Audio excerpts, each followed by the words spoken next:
it took more than 2 days. Mr. Speaker, I was a deputy majority leader.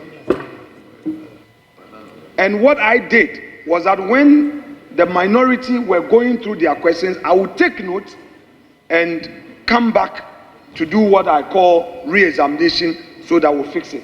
Mine was not to make noise and obstruct. My deputy has not taken it upon herself to be asking many questions as per the records we know. But we often come under attack. Sometimes, Mr. Speaker, when you are climbing, I don't know whether these attacks are brought in directly by certain people, but they would physically be pushing you. It's not only me, but my colleagues. We've experienced it, and we know that in Parliament, we have CCTV cameras. Can this be reviewed to see what we go through? Sometimes openly threatening you. These things happen. Mr. Speaker, I want this 9th Parliament to record this, that this is the Parliament that the minority has been most magnanimous. Let the record reflect. Let people check it. Mr. Speaker, there are nominees that we did not even proceed with the 1 week or 2 weeks of advert. Some were nominated the same day they were vetted. Sometimes, as politicians, let's be fair with the way we treat ourselves. When the minority reaches out and cooperate with you, and now you say that you have on record been able to get your nominees through, don't turn around and be letting people use social media to attack us and to be making threats. It's not right. Mr. Speaker, we are not the minority here. We are not CSOs. We are not a civil society organization. We are a political leaders like you. Only yesterday I was there with my colleagues, and today we are here. Our job is not to come and put roadblocks to obstruct your government. You yourself must be fair. Mr. Speaker, having addressed that point, I want to come to this very emotional matter that I want to speak to. Last week I was on my hospital bed. I was unwell, and I saw, whilst watching TV, I saw Afenyo-Markin being pounded, and I felt very sad. Mr. Speaker, because Honorable Member for Kwesimintim spoke to this issue, I want to reiterate it. Mr. Speaker, in this house, in very good days, we all, share jokes. We all share jokes. Sometimes we yell at each other. Sometimes we call ourselves names, but they are on lighter notes. It was on that note that day, my respected colleague, Grace Ayensu Dankwa, got up, and I knew it was the usual heckling, because at times she comes to sit at the front bench to heckle me. I don't take it personal. We close and we stand outside to talk. We joke. We share. As we have esprit de corps, and I respect it. Mr. Speaker, that day I thought I was using my usual jokes that, Senator has to be appointed, the usual thing. Mr. Speaker, the following day, we spoke.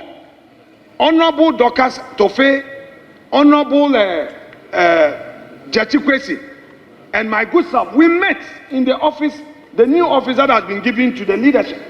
We sat there and we talked as adults, and you told me that, there were some social media posts, it is not you. I said, but if you offended, tell me, I would apologize to you. I thought we were joking. Even that same afternoon, she came here. Jerry is here. The videos are there. We spoke nicely. I called her. I thought we have a family. Mr. Speaker, only to see a certain NGO attacking me that I am attacking women. I said, how? We are a family. We are a family. Those who know me in this chamber, we do the politics all right, but I have character. I have character. There's no way I will attack a colleague. And they allow this thing to go into the records, attacking me as if I disrespect my colleagues. Mr. Speaker, that day when the opportunity came, I said, well, today, my style and my approach in this house is going to be different. If members cannot take a joke, I will not. Because sometimes I feel we are all affable. We get on with each other and we all know. But I had to bring that matter to a closure by saying, colleague, if indeed the thing has turned out that the thing that we all discussed so happily, you are offended, I'm sorry. Let the record reflect it. But going forward, we know how we approach things in this house. Mr. Speaker, reputation is all we have as colleagues. I know my humble beginnings. I know what I've gone through in life. I will be the last to seize any leadership opportunity to undermine somebody. I know what I've suffered for. I know what I've gone through. When my party was in power, I was not even a committee leader. I was a backbencher, and there were juniors who were leaders in committees. I took it and hoped for a future. So I will be the last person to undermine anybody, because if you move patiently with hard work, heavens will open up to you. That is my belief. As a Catholic Christian, I'm not perfect, but I will never undermine a colleague, particularly so when it's a woman. I'm a husband. Would I be happy if somebody does that to my wife? I am a father. Would I be happy if somebody does that to my daughter? So I will not do that. I will not, Mr. Speaker. I am so much emotional on this matter, but I pray that having bring closure to this, it will not repeat itself. Mr. Speaker, that said, the honorable nominee, Honorable Grace Ayensu Dankwa, is somebody I admire. I admire because if you look at her own records, she started as an art student, her O-level, A-level.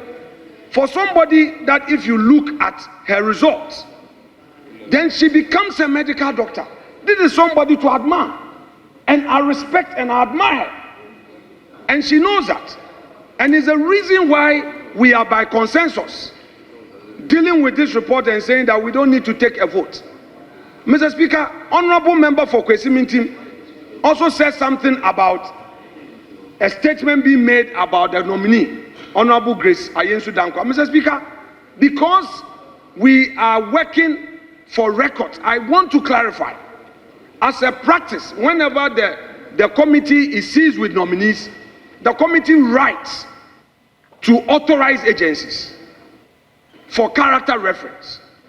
An honorable member for Kwesi Mintim, it isn't me, Afenyo-Markin, who was reading something from somewhere. The document was from authorized source, and that was what we had received, and that was coming from her previous school. It was not me. And the same report had some good news.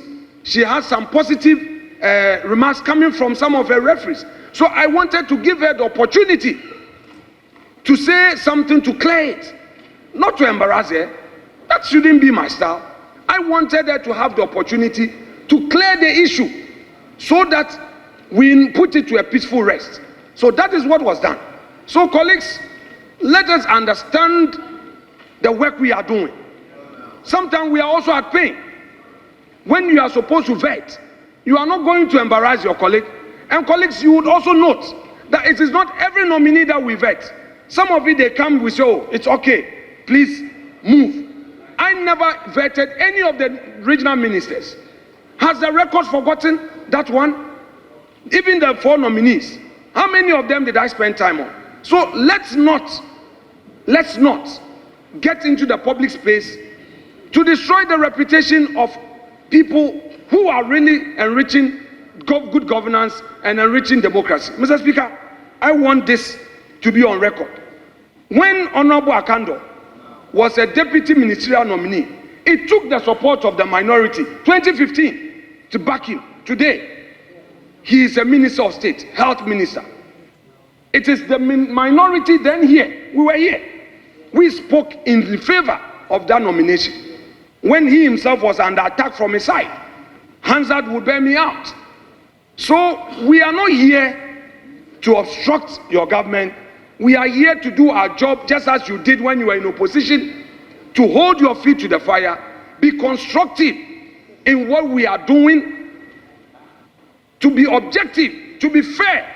And I think that is what we've been doing. Even situations where we disagree with you, in your time, you took secret ballots on nominees that you opposed. But in our time, even where we are opposed to it, we do not take you through secret ballots.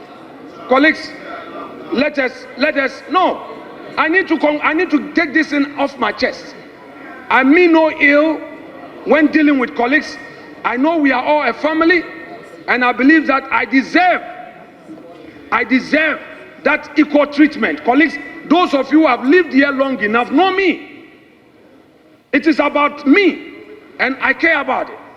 We are a family, and please, let's move together in that spirit as a family, so that, Mr. Speaker, the peace of this house can be protected.